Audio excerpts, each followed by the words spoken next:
आई तुळजाभवानी ही महाराष्ट्राची कुलस्वामिनी आहे। प्रत्यक्ष छत्रपतींना, छत्रपती शिवरायांना आई तुळजाभवानींचा आशीर्वाद होता आणि त्यांनी हिंदवी स्वराज्याची स्थापना केली, रयतेचं राज्य आणलं।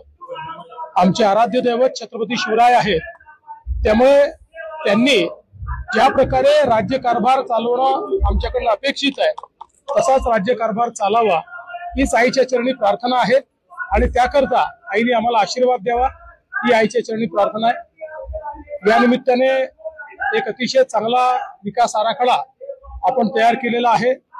मंदिराचं काम देखील चालू झालेलं आहे। राणा जगजित सिंगजी यांनी स्वतः त्याच्यामध्ये खूप चांगलं लक्ष घातलेलं आहे। मला अपेक्षा आहे की पुढच्या 2 वर्षांमध्ये याचा पूर्णपणे कायापालट झालेला आपल्याला पाहायला मिळेल आणि अतिशय सुंदर अशा प्रकारचा सगळा परिसर आपल्याला पाहायला मिळेल।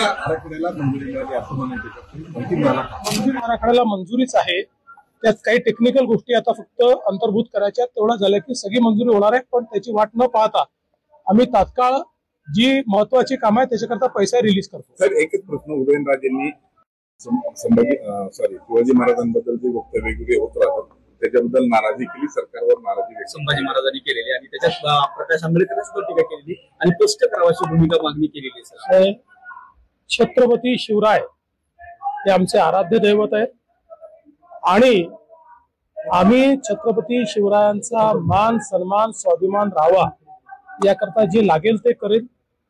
खरं म्हणजे उदयन महाराजांना निश्चित प्रश्न विचारण्याची अधिकार आहे आणि मला देखील ते भेटले आहेत।